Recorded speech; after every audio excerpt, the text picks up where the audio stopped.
If your hair keeps distracting my classroom, then I will remove the distraction, Mrs. Margaret Whitman said, and the silver scissors in her hand made the whole 7th grade room go silent. Aaliyah Brooks sat at the second desk by the window, her pencil still resting between her fingers, her notebook open to a clean page of vocabulary words she had copied in careful blue ink.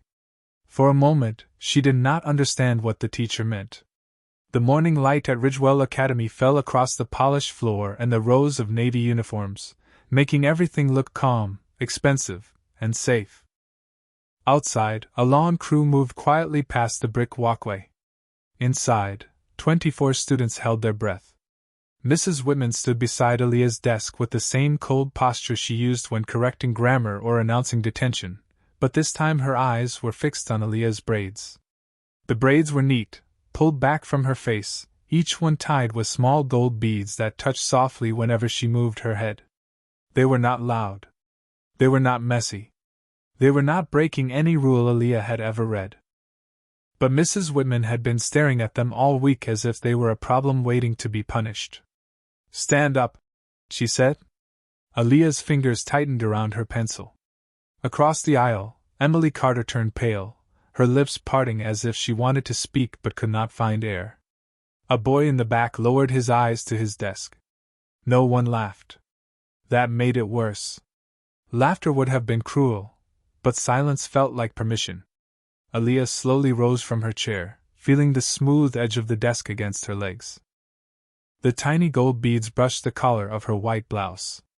Her father had fastened them 2 nights earlier at the kitchen table, his large hands moving carefully through each braid while he tried to remember the pattern her mother used before she passed. He had apologized twice for being slow, and Aaliyah had told him he was doing fine. One of the beads had belonged to her mother. Just one. Smaller than the others, slightly faded, but Aaliyah knew exactly where it was, near the left side, close enough for her to touch whenever she needed courage. Now her hand moved there without thinking. Mrs. Whitman noticed. "Do not be dramatic," she said. "This is a lesson about respect." Aaliyah looked up at her. Her voice came out quiet, but steady. "My hair is clean and secured, ma'am." The words hung in the classroom like a match struck in a dark room. Mrs. Whitman's face tightened. To her, correction from a child did not sound like truth. It sounded like defiance. She stepped closer, the scissors angled downward, not wildly, not in a rush, but with a calm that made the moment feel even colder. Aaliyah could hear the clock above the whiteboard ticking. She could hear the hum of the fluorescent lights. She could hear someone whisper, "Please do not." Then Mrs. Whitman lifted the end of one braid between 2 fingers and said, "Then you will remember this rule next time." Aaliyah did not scream. She did not move. The small metallic sound came and went in less than a second. A few gold beads scattered softly across the wooden desk, rolling between her vocabulary notes and the edge of her open textbook. One stopped beside her pencil. Another fell into her palm as if it had been looking for her. The classroom stayed frozen. Mrs. Whitman lowered the scissors, her breathing controlled, her expression already arranging itself into justification. Aaliyah stared at the beads, then at the small piece of braid resting on the desk. Her cheeks burned, but her back stayed straight. She folded the hair carefully into a sheet of notebook paper, gathered every bead she could see, and held them close in her hand. Only then did she look at the teacher. Her eyes were wet, but her voice did not break. "I would like to go to the principal's office now." Aaliyah Brooks had never wanted to be noticed for anything except the answers she gave when she raised her hand. At 12 years old, she understood the strange math of Ridgewell Academy better than most adults thought she could. Speak clearly, but not too boldly. Smile, but not too much. Be excellent, but never make anyone uncomfortable with how hard you work to belong. She had learned those rules in quiet pieces during her first semester, in the way some teachers paused before saying her name, in the way classmates touched the ends of her braids without asking, in the way adults used the word polished when they meant smaller. Still, Aaliyah tried.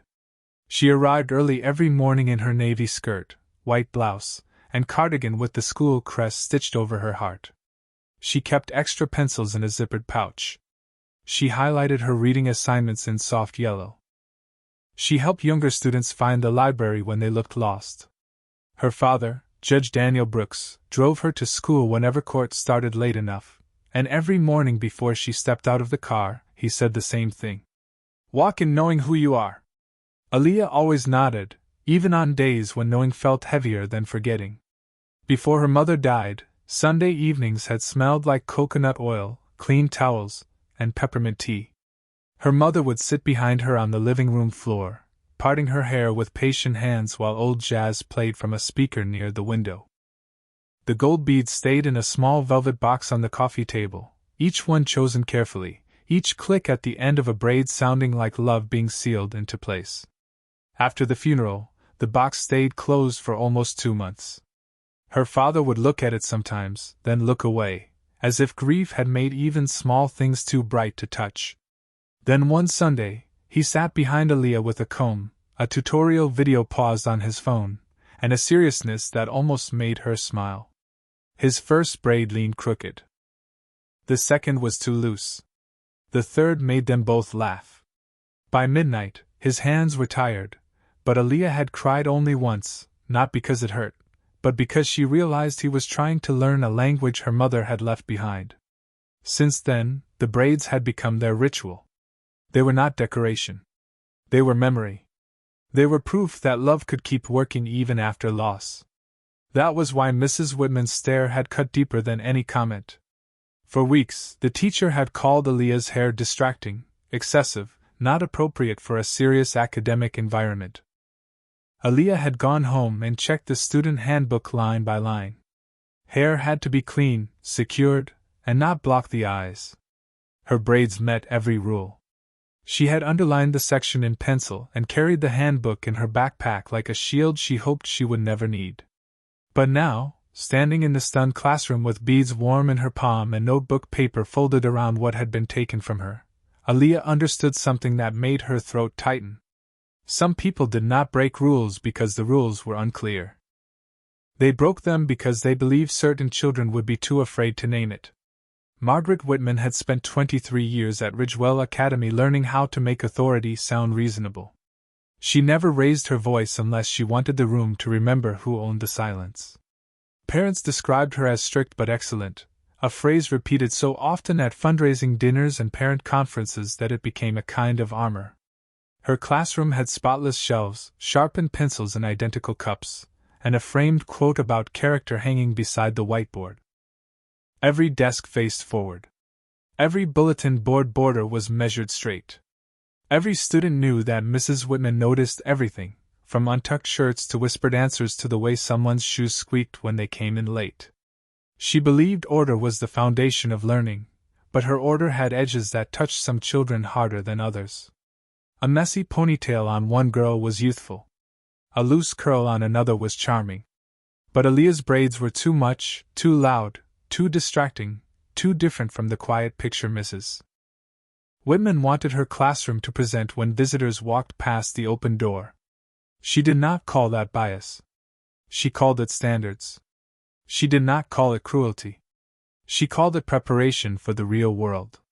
That was how she explained it to herself the first time she told Aaliyah to sit farther from the front because the beads made noise when she turned her head, even though the sound was softer than a pencil rolling off a desk. That was how she explained the second warning, written in red ink on a behavior slip, after Aaliyah answered a question about Reconstruction with more confidence than Mrs. Whitman expected. That was how she explained telling the girl that presentation mattered, that discipline mattered, that successful people learned to adjust. In Mrs. Whitman's mind, she was not singling Aaliyah out. She was correcting her. And correction, when delivered by someone with seniority, a clean record, and the trust of wealthy parents, rarely had to defend itself. Principal Howard Ellis trusted her because she caused no scandals. The board trusted her because her test scores were high. New teachers feared her opinion because one comment from Margaret Whitman could turn a hallway into a court of judgment. She knew this, and she wore it lightly, like perfume. On the morning everything changed, she had already decided that Aaliyah's quiet resistance needed to be handled before it spread. The student handbook on Aaliyah's desk irritated her more than any argument could have. A child with rules marked in pencil. A child prepared to question the adult in charge. A child who had not lowered her eyes fast enough. When Aaliyah said her hair was clean and secured, Mrs. Whitman heard the classroom shift behind her. Not loudly. Just a few chairs creaking, a few breaths catching, Emily Carter's small gasp near the aisle. It was enough. Authority, Margaret believed, could not survive hesitation. So she reached for the scissors from her desk drawer, the same scissors she used for construction paper and ribbon, and told herself this would be a lesson. Not anger. Not punishment. A lesson. But even before the beads touched the desk, even before Aaliyah folded the hair into notebook paper with shaking hands, some quiet part of the room already understood what Mrs. Whitman refused to see. A rule had not been protected.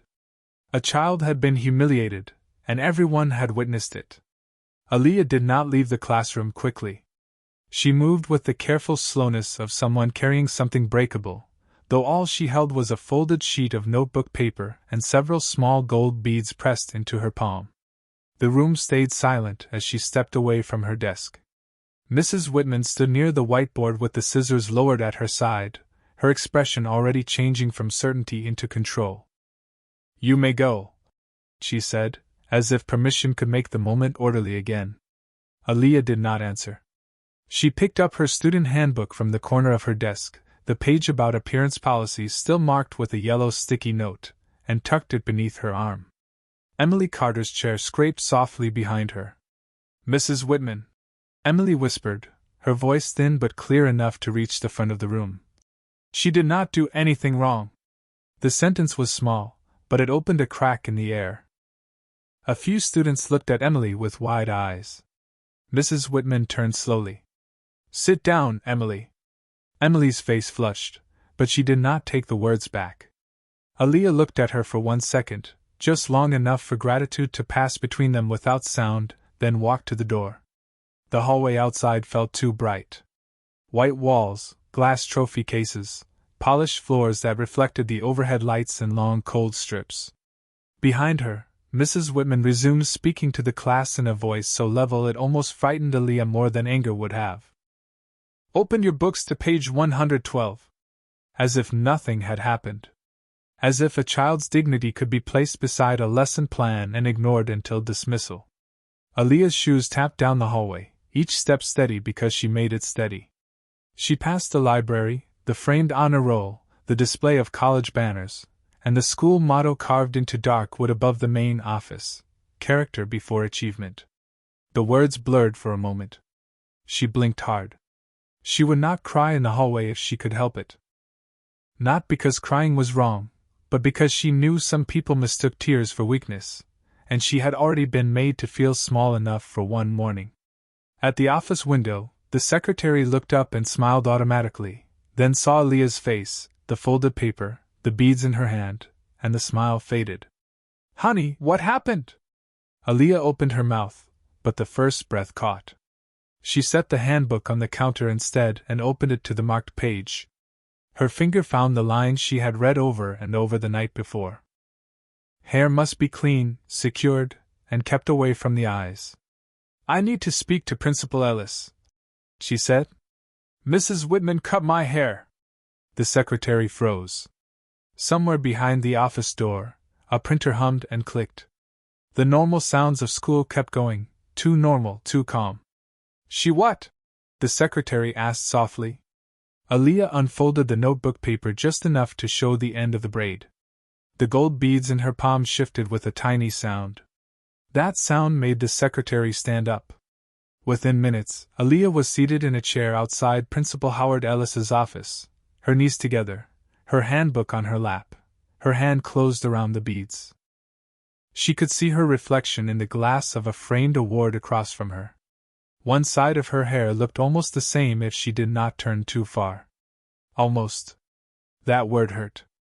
The office smelled like coffee, copier toner, and floor wax. Voices murmured behind a closed door.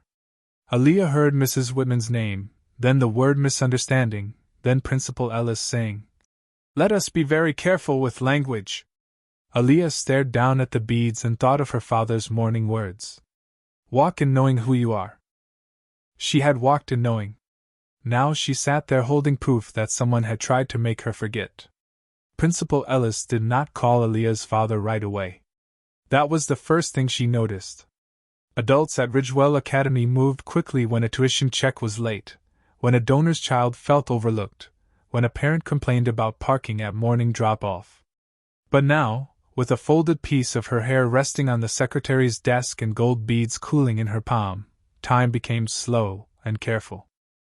The office door opened, and Principal Ellis stepped out wearing the soft expression adults used when they wanted a child to accept less than the truth. He was tall, white-haired at the sides, dressed in a gray suit with a school pin on his lapel. Aaliyah, he said gently, why do you not come inside so we can talk through what happened? Talk through. The words sounded padded, as if the sharp edges had already been removed before she was allowed to speak. She stood and followed him into the office. Mrs. Whitman was there, seated near the bookshelf, hands folded in her lap, the picture of composed professionalism. The scissors were not with her.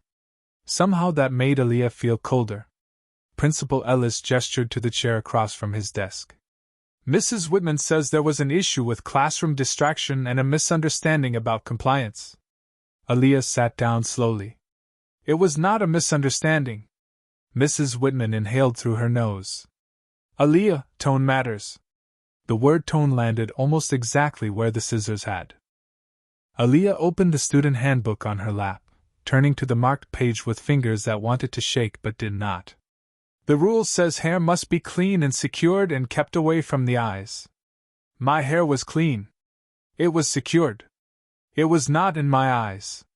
Principal Ellis looked at the handbook, then at Mrs. Whitman, then at the window behind his desk, where sunlight touched the school courtyard like nothing serious could happen in a place so pretty. We are not disputing that this could have been handled differently, he said. But we also have to consider classroom order. Aaliyah looked down at the beads in her palm. One of them was her mother's, duller than the rest, with a tiny scratch near the side. She closed her fingers around it. She cut my hair in front of everyone. The room went quiet. Not because they had not heard her before, but because she had said it plainly enough that soft words could not cover it. Mrs. Whitman's mouth tightened. I made a symbolic correction. I did not harm you. Aaliyah lifted her eyes. You embarrass me. The teacher looked away first. Principal Ellis leaned back in his chair, troubled now, but still trying to keep the school safe from the story instead of keeping the child safe from what had happened. Aaliyah, I think it would be best if we contact your father and schedule a private meeting later this afternoon. Please call him now, Aaliyah said. Her voice was quiet, but there was no request left in it. Ellis hesitated. Your father may be at work. He told me to call if someone ever made me feel unsafe at school. The sentence changed the room. Mrs. Whitman glanced at Ellis. The principal reached for the phone with the reluctant care of a man touching a wire he had just realized might be live. Aaliyah gave him the number from memory. He dialed. The ring sounded once through the speaker, then twice. On the third ring, her father answered, his voice calm, deep, and familiar enough that Aaliyah's throat tightened. This is Daniel Brooks. Principal Ellis straightened in his chair. Mr. Brooks, this is Howard Ellis from Ridgewell Academy. There has been a small classroom incident involving Aaliyah. Aaliyah watched the principal's face as the voice on the other end said something she could not hear. The color in Ellis's expression shifted slightly. Yes, he said, more carefully now. Of course, Judge Brooks. Mrs. Whitman's head turned sharply. The room changed before her father even arrived. The silence after Principal Ellis said Judge Brooks felt different from the silence in the classroom. That first silence had been fear. This one was recognition. Mrs. Whitman sat very still, her hands folded tighter in her lap, her eyes fixed on the principal as if the title might change if she waited long enough. It did not. Principal Ellis listened for several seconds, his expression becoming less practiced with each word from the phone. Yes, Judge Brooks, he said. I understand. We will preserve the classroom camera footage. Yes, the student handbook is here. Yes, I will make sure no one speaks to Aaliyah without you present. Aaliyah stared at the beads in her palm. The smallest one, her mother's bead, had left a faint round mark against her skin from how tightly she held it. She loosened her fingers and let the gold catch the office light. It looked tiny there, almost weightless, but it carried Sunday nights, her mother's humming, her father's careful hands, and every morning she had walked into Ridgewell trying to be excellent without becoming invisible. Mrs. Whitman finally spoke, her voice lower now. Principal Ellis, I think this is becoming more serious than necessary. Aaliyah did not look up. Principal Ellis covered the phone with one hand. Margaret, please. Just 2 words, but they made the room colder. Mrs. Whitman's mouth closed. Outside the office, the hallway moved on without understanding. Lockers clicked. A teacher laughed softly near the copier. Somewhere, a bell rang to end second period, and the sound rushed through the walls like ordinary life trying to return before it had earned the right. Aaliyah sat still. Her shoulders ached from holding herself together. She wanted her father. She wanted her mother. She wanted to be back at the kitchen table with a towel around her shoulders and coconut oil warming between gentle hands.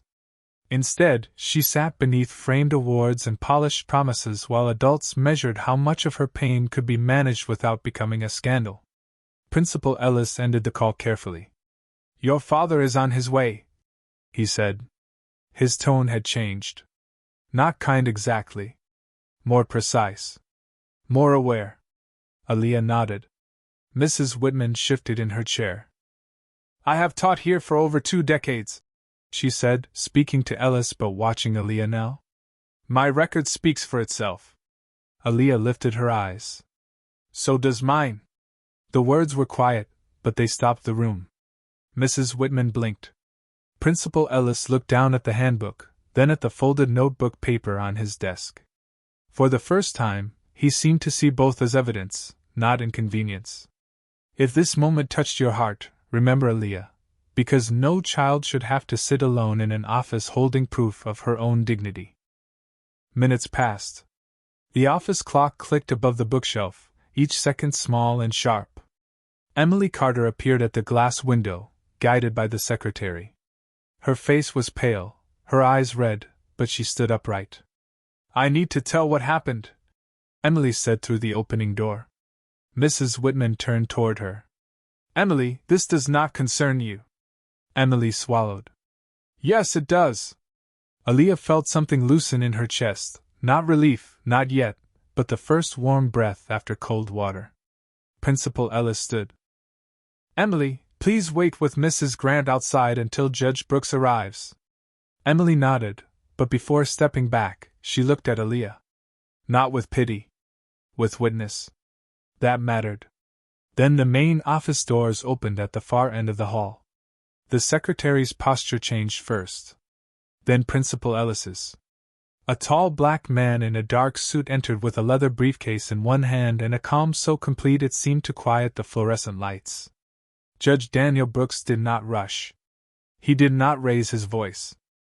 He looked through the glass and found his daughter immediately. Aaliyah stood before anyone told her to. The beads were still in her palm. Her father opened the office door, crossed the room, and knelt in front of her chair without caring who watched. Baby, he said softly, let me see you.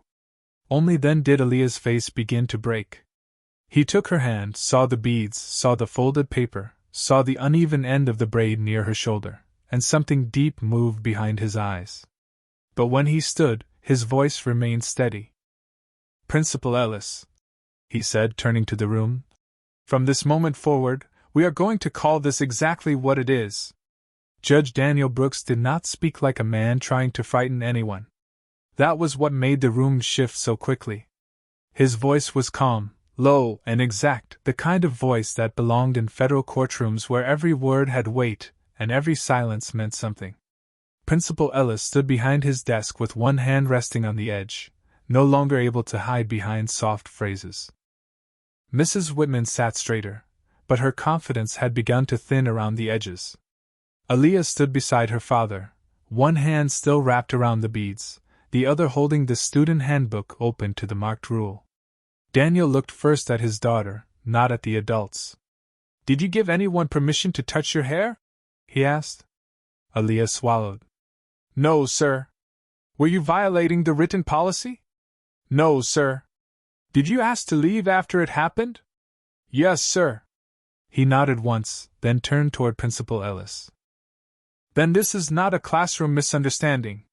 The words landed cleanly. Mrs. Whitman's eyes sharpened. "Judge Brooks, with respect, I was trying to maintain order." Daniel looked at her for the first time. Not with anger. With attention. That was worse. Order does not require a child to surrender her dignity. Mrs. Whitman's lips parted, but no answer came quickly enough. Principal Ellis cleared his throat. "We are prepared to review the situation fully." "Good," Daniel said. He opened his leather briefcase and removed a legal pad, placing it on the desk with careful precision. "I want the classroom camera footage preserved immediately. I want a written incident report from every adult who handled this matter. I want the handbook policy copied exactly as written.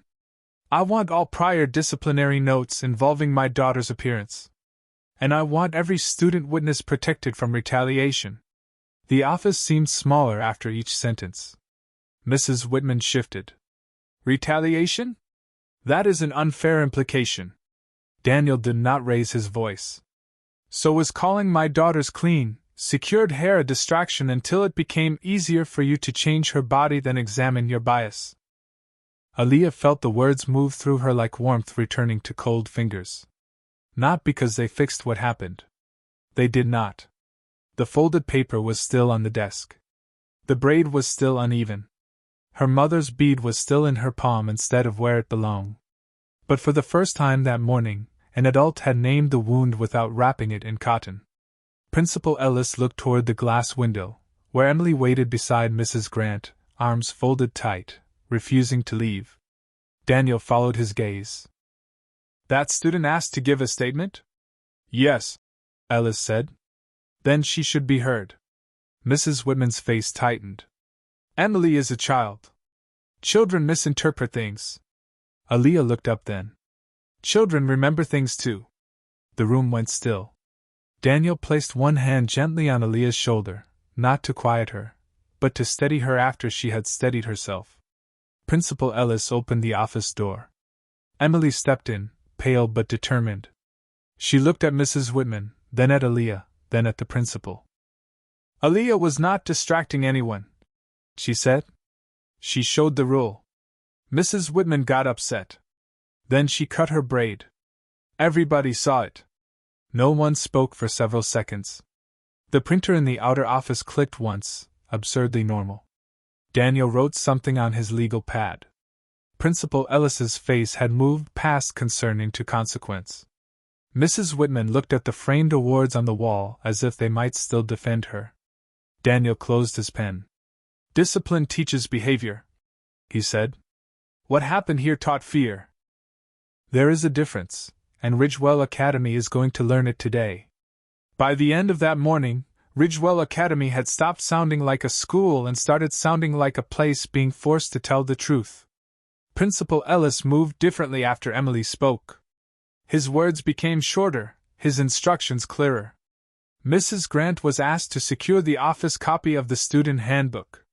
The technology coordinator was called to preserve the classroom video before anyone could claim it had been overwritten. Emily's statement was written down and signed with her mother on the phone. Two other students, quiet boys who had stared at their desks during the incident, asked to speak after hearing Emily had done it first. Their voices shook, but their stories matched hers.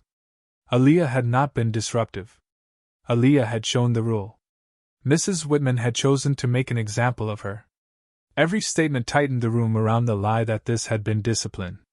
Mrs. Whitman sat in a conference chair near the wall, her face pale beneath the office lights, still composed enough to appear offended, but not composed enough to look certain. "I have devoted my life to this school," she said at last. Daniel Brooks looked up from his legal pad. Then you should have known better than to confuse control with education. Principal Ellis closed his eyes briefly, as if the sentence had landed where school reputation and personal conscience finally met.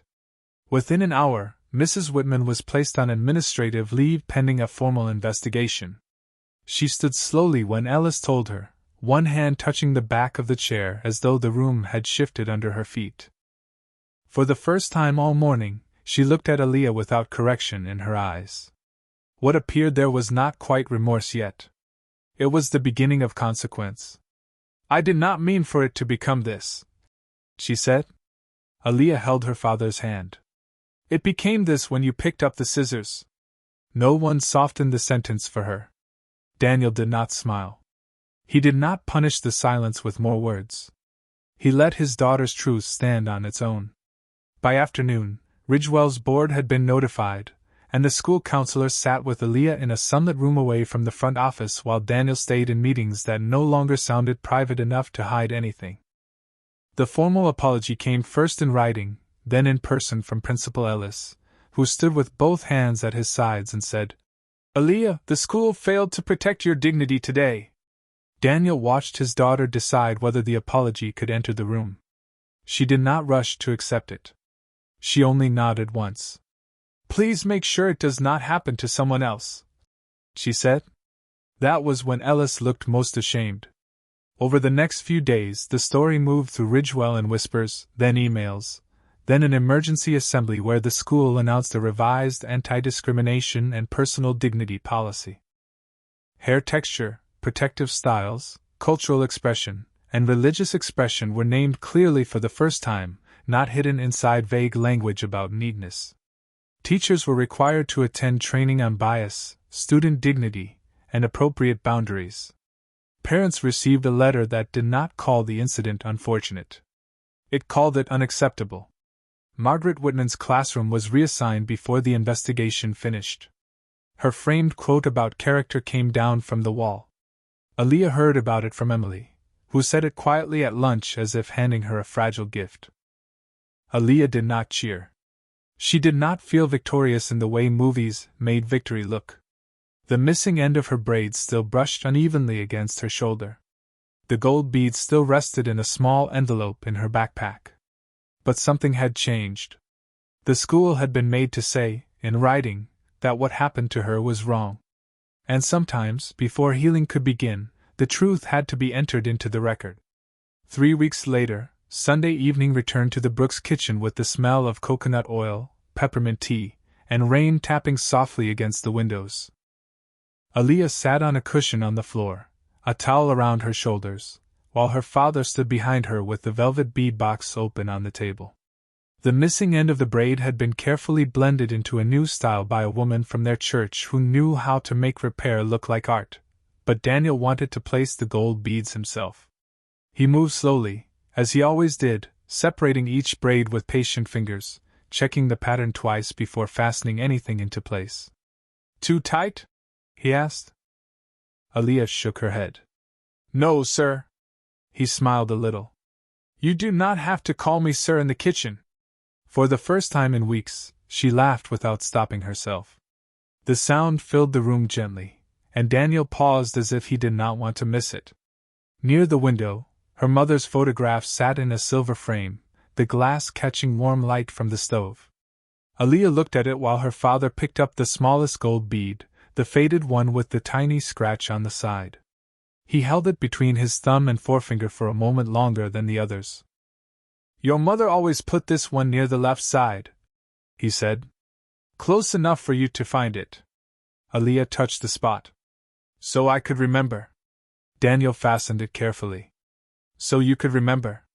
On Monday morning, Ridgewell Academy looked the same from the outside: brick walls, iron gates, trimmed hedges, and banners advertising excellence.